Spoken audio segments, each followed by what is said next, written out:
Okay, before we continue, some of you guys have asked me some questions. Is there anyone else that has any questions before? We're going to be talking about Jesus, obviously.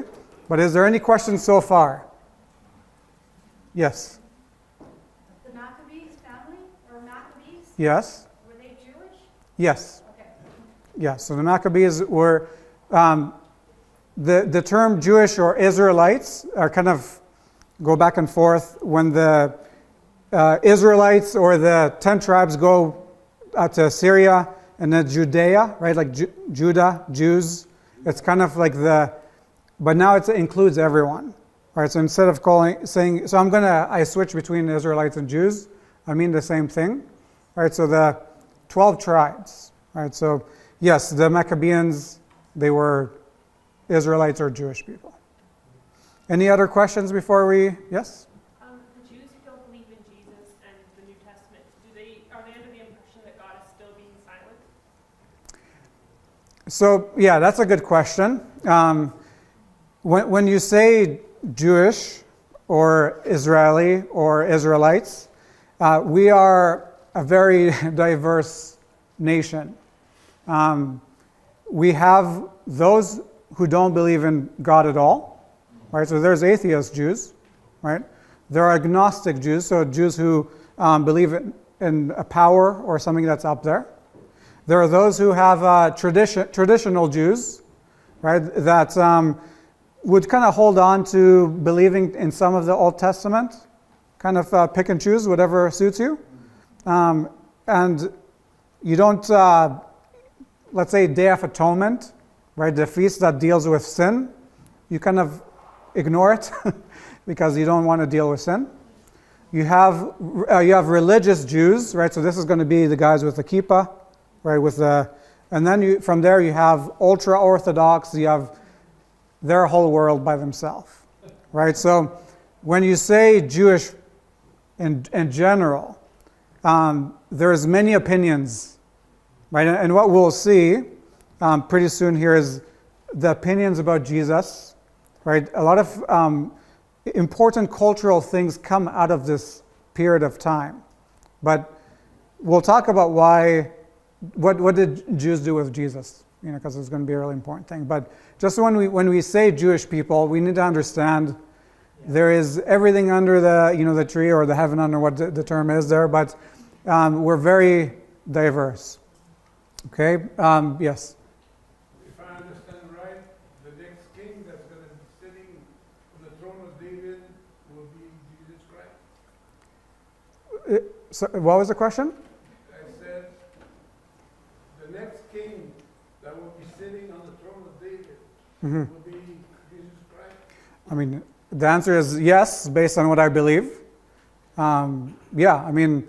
The everlasting king, right? So going back to the different, you have the suffering Mashiach, and you have the king. Is that? Since the deportation from Babylon, the last king that was there was killed by Nebuchadnezzar. And if I understand right, there's no king since then in Israel. Yeah. So the everlasting king, the kingdom, right? So this is important in the Roman Empire, right? The expectation of the Israelites is that this king is going to hopefully come, right? So again, we're going back to the term Messiah, Mashiach. It's at this period of time, it is a really important thing. And we see how people what they're expecting from Jesus, right? Yeshua. There's different expectations of him, right? Some of them want to crown him king, right? When you read the New Testament, right? Some of them, they're wanting to crown him king because they knew that there's promises for this one king that is he's going to rule everlasting, right? So his kingdom will last forever, right? So there's a lot of expectation under the Roman Empire.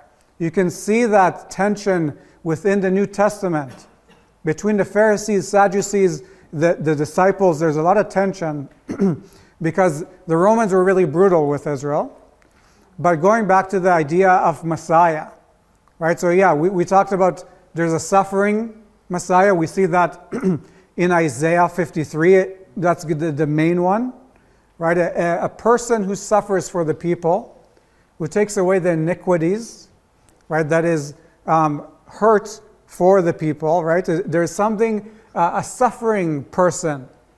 But you also see a king, right? So I don't know about you, but my heroes, I usually don't take, the one that is kind of looks like the loser, right? We usually, when we look at the heroes, when we look at people, we want the successful ones, right? When we vote for someone, usually we vote for someone who, unfortunately here in Canada, we voted for a guy that looked really good, right? It's kind of, there's a thing about imagery, right? So we need to understand that a lot of times people ask, why did the Jews not believe in Jesus?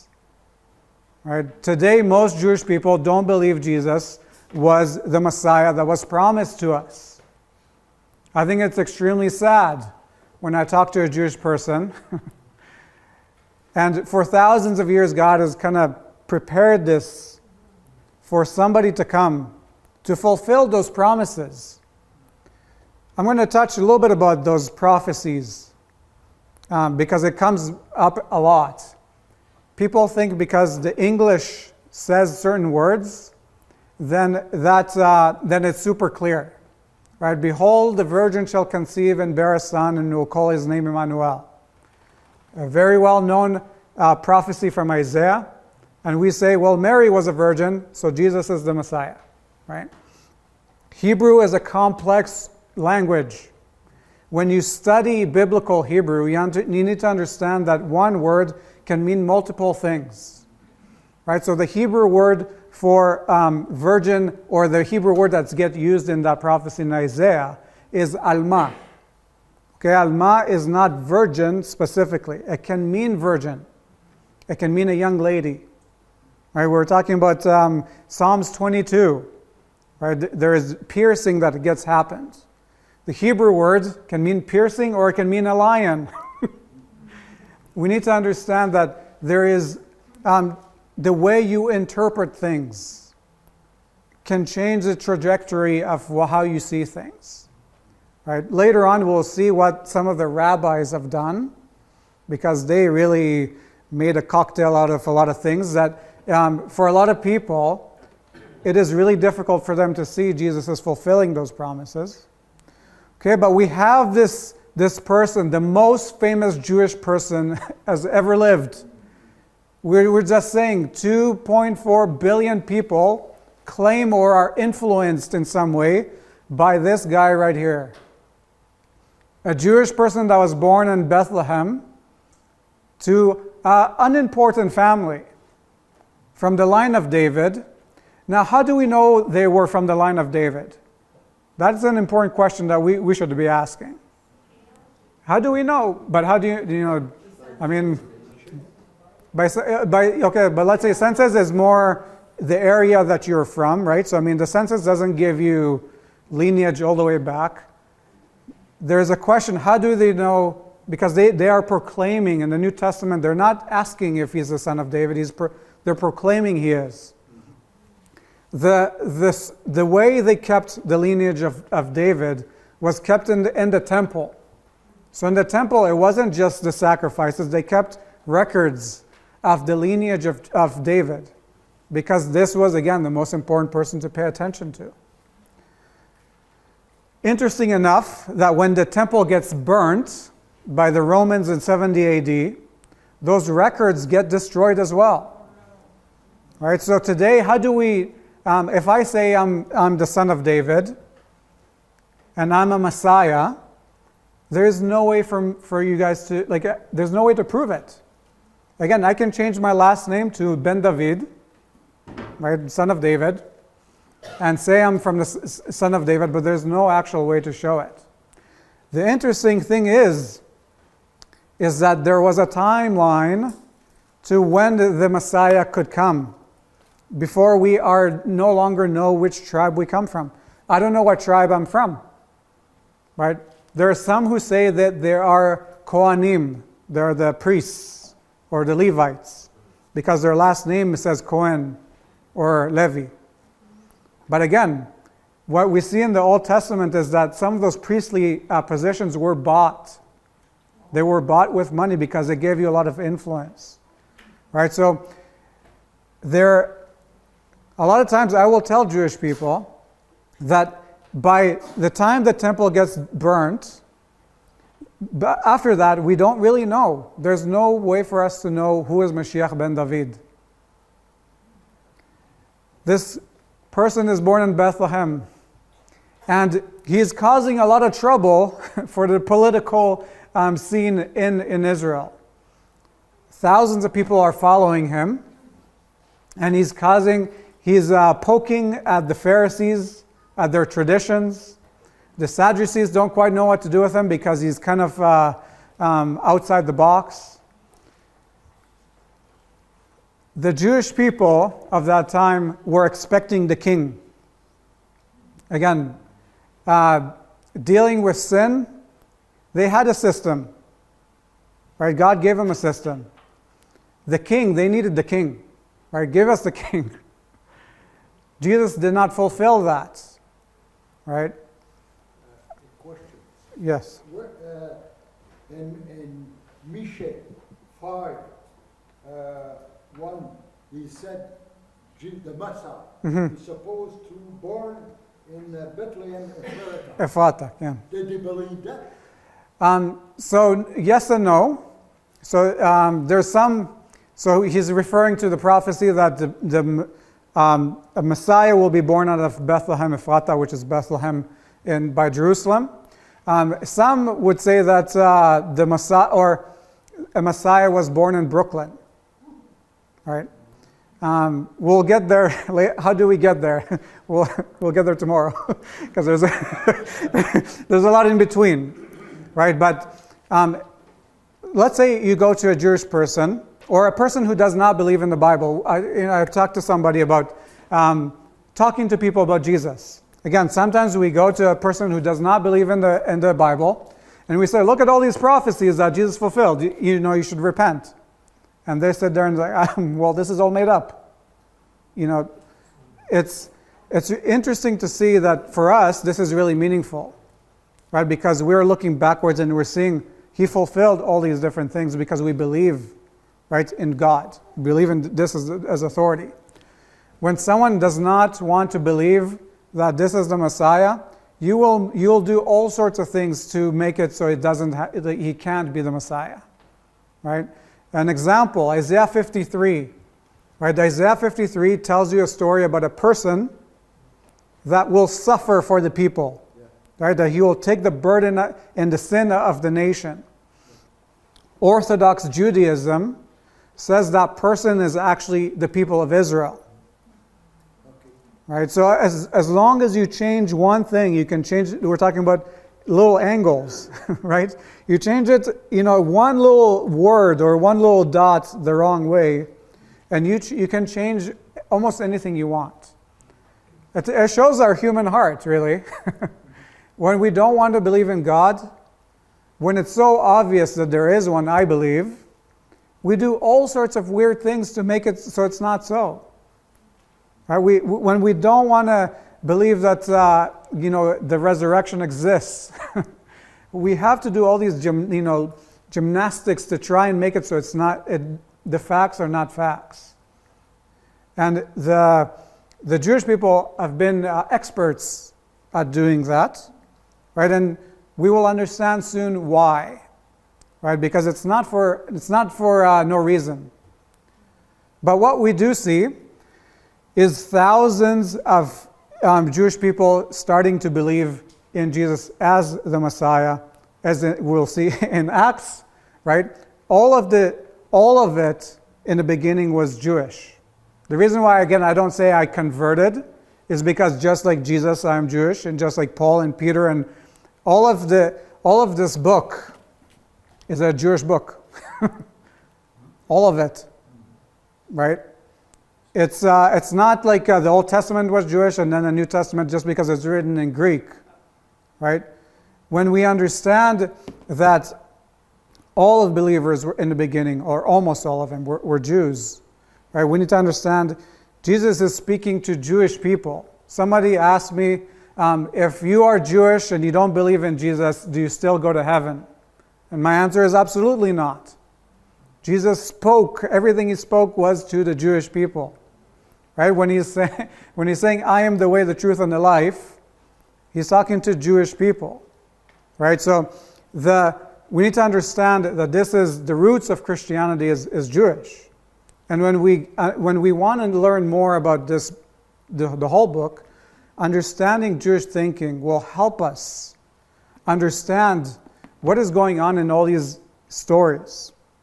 But what we see is that the church is growing in Acts, right? 3,000, 5,000, it's growing quickly.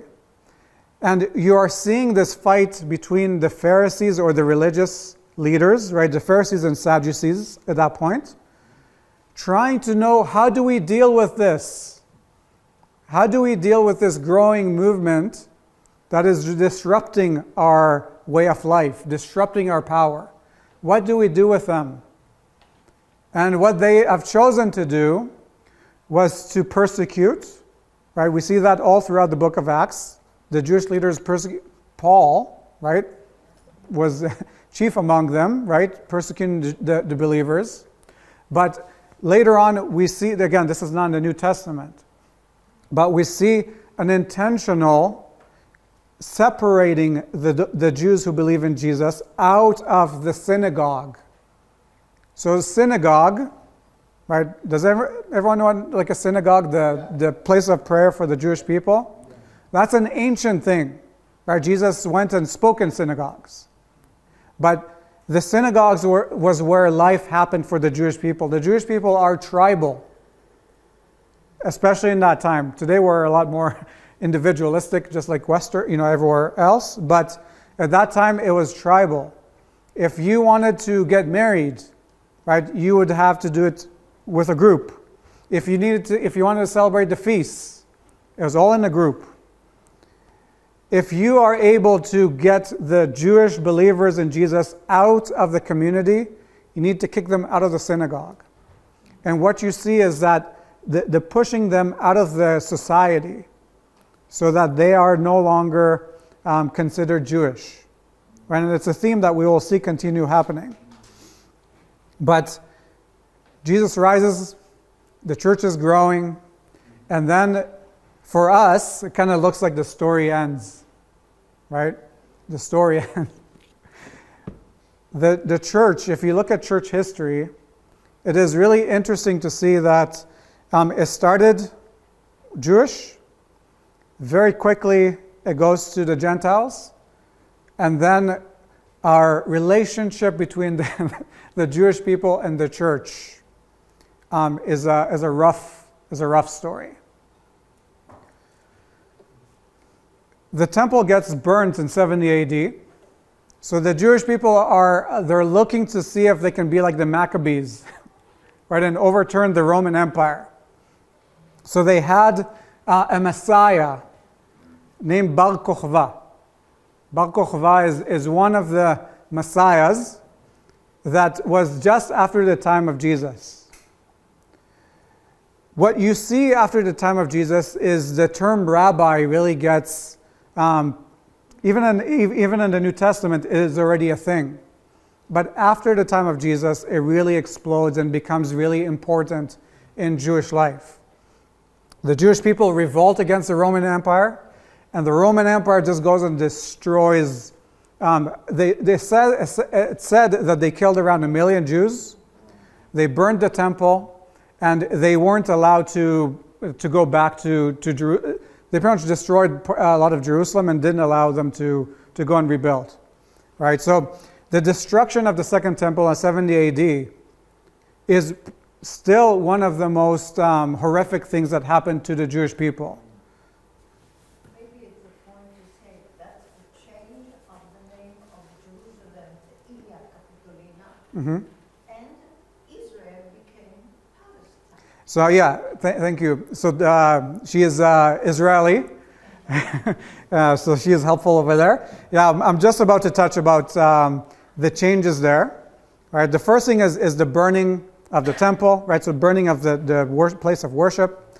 That is extremely significant. The burning of that temple, because again, we need to understand you have a nation that you're leading, and the place of worship that you are supposed to worship at gets destroyed again.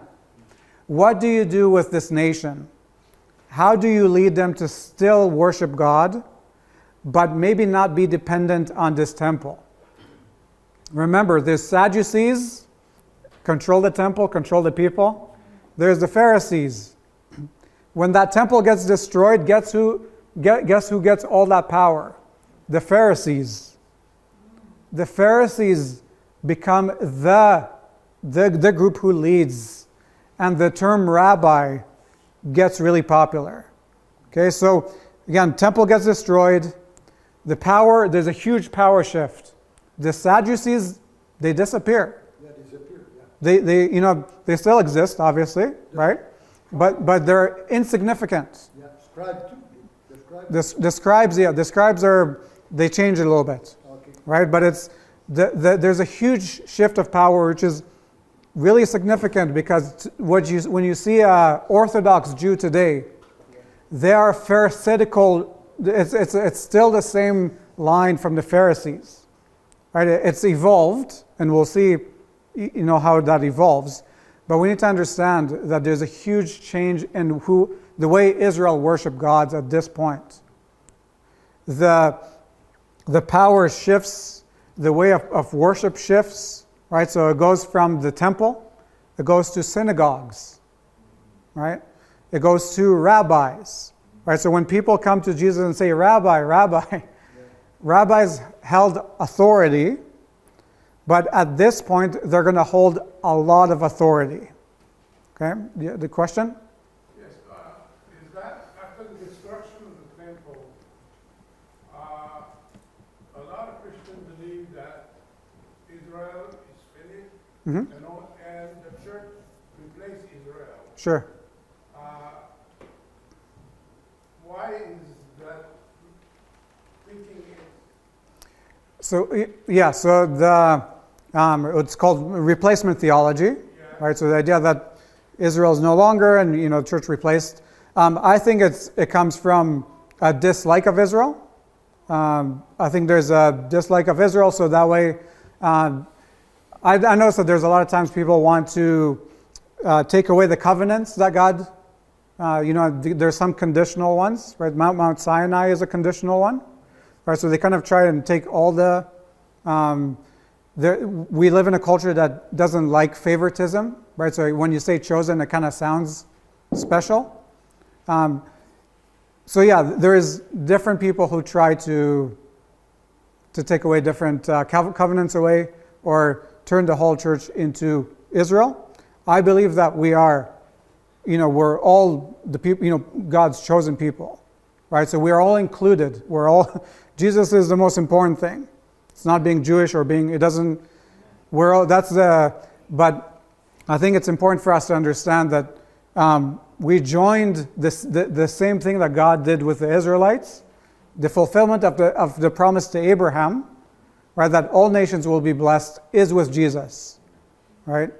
The problem is when you take the original and you kind of try and throw it away, right? And the image I give a lot of times is, let's say Sandy adopted me, and he has another son, the original son.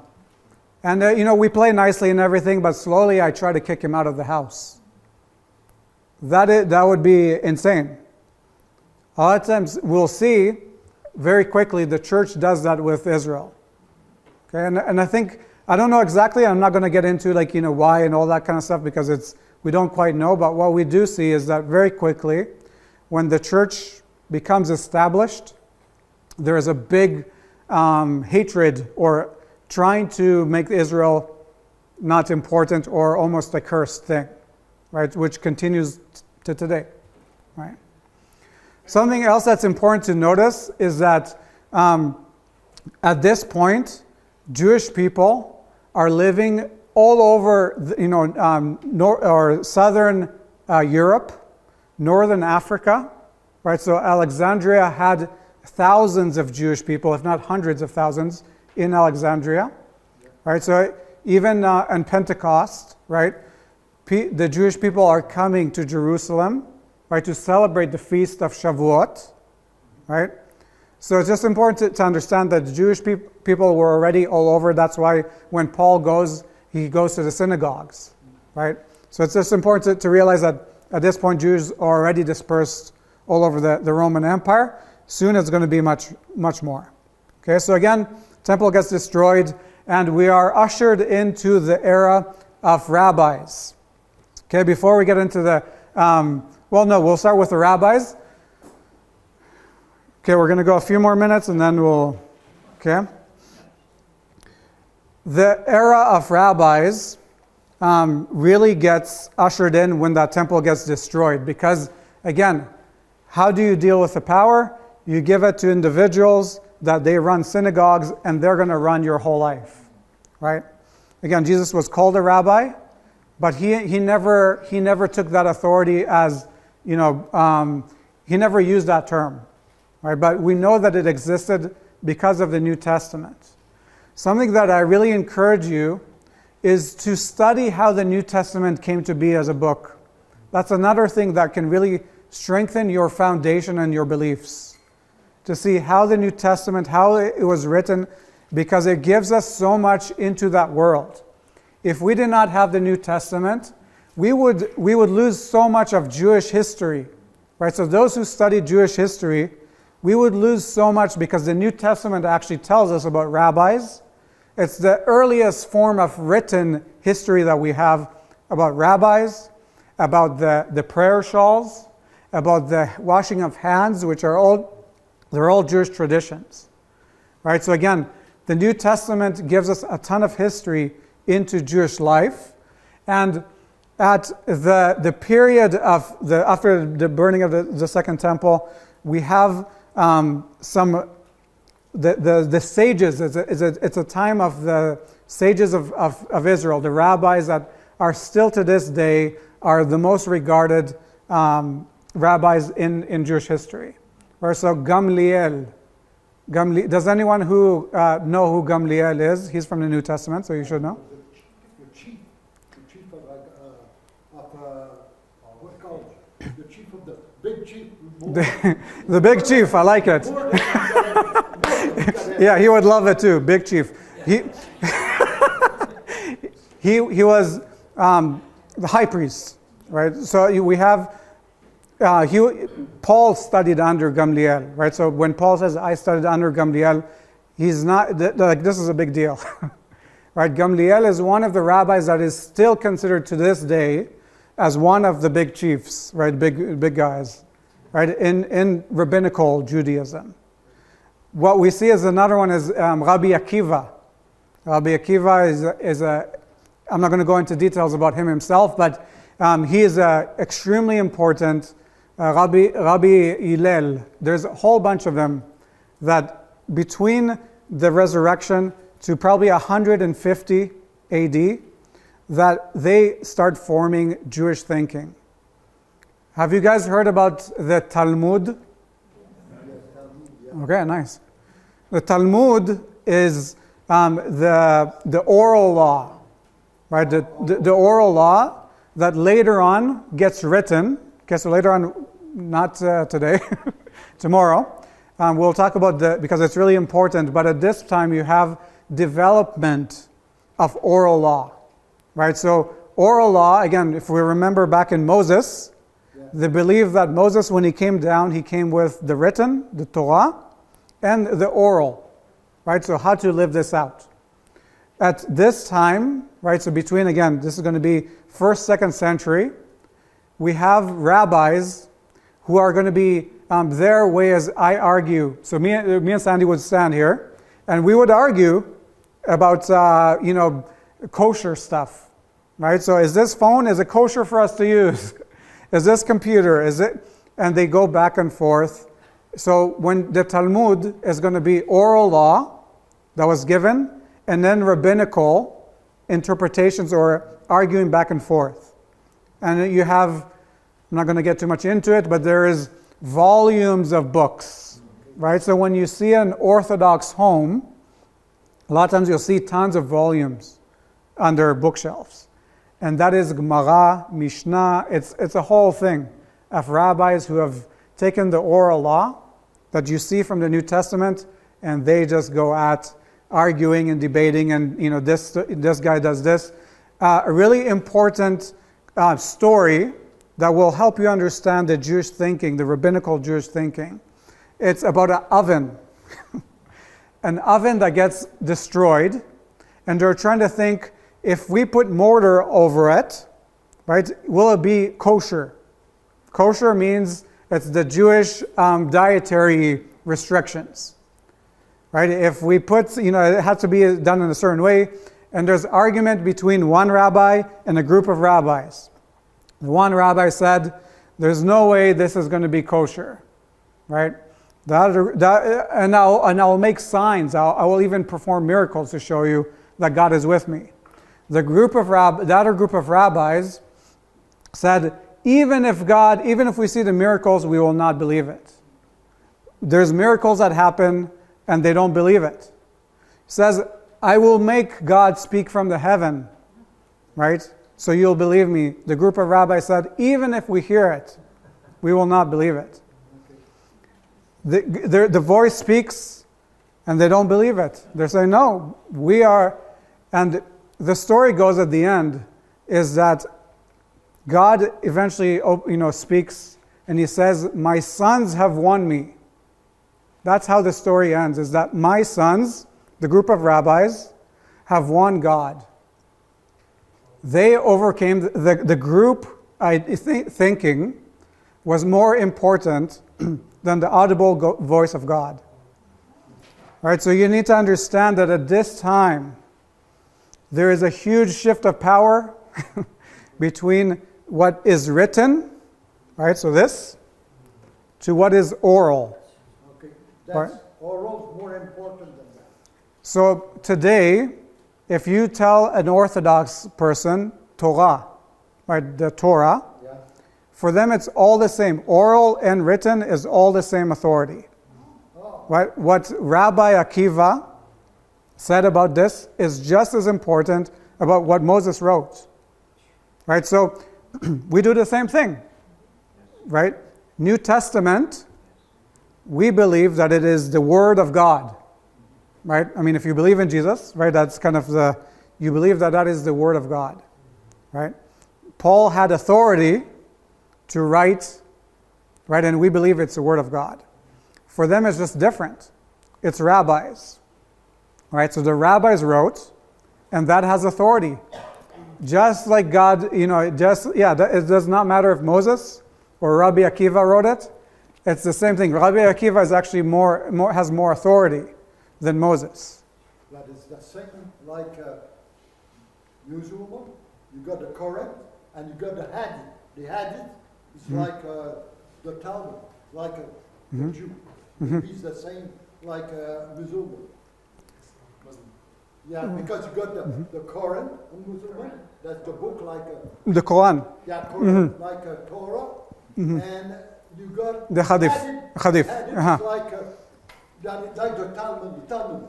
Yeah, there's All the same. when you study religions in that area, you'll see that they kind of take ideas from each other, right? Another example that you guys would probably understand really well, the Catholics, right? Catholics, written, tradition. Which one has more authority? Tradition. I mean, they probably would say both, right? But a lot of times tradition trumps what we would say the Bible says, right? It's the same thing here. Who learned from who? It's hard to tell. What you see in the development, if you study church history, go 5 more minutes? Okay, 5 more minutes, and then we're going to be done. If you study church history, especially in the beginning, you see that the churches were half, or I don't know if half, but there were Jewish people there, and then there's Gentiles, and you have a mixture. You have the Roman Empire, the influence of the Roman Empire, right? And development of different things. You're seeing, as it spreads, naturally you're going to have false doctrines, right? So a lot of false teachings. You're seeing a mixture of different religions and things that people are trying to bring in. So a lot of times you'll see a combination of different things that the church fathers or the founders of the faith, they're trying to hold on to what was given to them, again with the New Testament, and you're seeing that the Jewish people are kind of influencing the church, the Judaizers, right? So there's the Judaizers who are trying to come and say you have to get circumcised. You don't have to get circumcised if you believe in Jesus. But you see this big shift, or not shift, but you see a lot of influence coming from a lot of different directions, both in Christianity and in Judaism, right? Tomorrow, we're going to expand on what happened. The term Palestine comes into place as punishment for the Jewish people for revolting against them. Bar Kokhba, again, the Messiah form that was supposed, failed. I succeeded for a little bit, and then the Romans came with more soldiers and destroyed everything. But what we see is a term that gets introduced, which is Palestina or Palestine, which is a punishment for the Jewish people, and then later on it gets used for long periods of time. But it is important to understand that this term was not used when Jesus was alive, or in that, I've just heard people say they will refer to Jesus and then they'll refer to Palestine. And it's just an incorrect way of using the term. But we see this term that, again, used today, and today is really loaded. Tomorrow we'll go into Israel. We're going to get into some modern stuff as well. But this hopefully can help you understand Jesus really broke the system in a good way, right? It really introduced something completely different, not just obviously to the Jewish people, right? But to the world. It really broke, later on it kind of broke the Roman Empire as well. But we see that it's really hard to deny Jesus in so many ways. You really have to work hard or manipulate information to make Jesus not be the one who was promised. Again, God promised all the way from Abraham. Here we are today, singing songs and worshiping the one who was promised. I don't know what God's plan is for Israel. If you read in Romans, it's interesting. Again, we have a rough history with God. One that is not that easy. Again, we're surprised sometimes by what He does, right? We're going to learn more tomorrow about the different interactions in different times. It's fascinating. But the way God interacts with Israel is also fascinating. It is one that is hard to understand. People ask me all the time, why did the Jews not believe in Jesus? Paul himself said, I wish I was cursed so that my brothers would believe. It is fascinating, but again, He's been faithful all these years. And we will see Him being faithful with more, even worse difficulties coming up in the future. So, Is that why God called the Israelites stubborn? I don't think that was hard to see. You just go to Israel and you'll see we're pretty stubborn. Try to tell my grandpa not to do something. Good luck. Stiff-necked, yeah. Stubborn, stiff-necked. Yeah. Question. Well, you're talking about Jesus. Jesus became the stumbling stone. Sure. Yeah. Uh-huh. But you're talking about the Talmud. And I was listening to a teacher, a believer, say that many of Paul's writings are in this Talmudic form. He proposes something and then he argues it back in his writings. So it's Jewish, Yeah, as Jewish thinking. It's Yes. that style. He argues with like an imaginary person. And Yeah. yeah. Yeah, if you see both how Jesus spoke Yeah. or Paul, Yeah. you can really see this Jewish thinking and writing in general. So it's not so much he's arguing with someone else. I know, it's just That kind of comes a little bit later, but it's that kind of thinking, I yes. think it's very important have to start realizing that Jesus is not that picture that looks like he's a surfer. From That's right. California. He's a Jew. That's right. They're all Jews. They're all Israelites. That's right. You know, the Jewish aspect of the New Testament Yes. is, personally, I believe it's becoming more and more known. It should, because you lose so much when you ignore it. Yeah. Right? When you try to make it North American, Yeah. you lose so much on the original. Yeah. Right? Which we have the privilege of language. You know, if you want to learn Hebrew, you can. Yeah. You have tools to help you interpret. Like there's a lot of information. We have so much information that if we want to learn something, we can.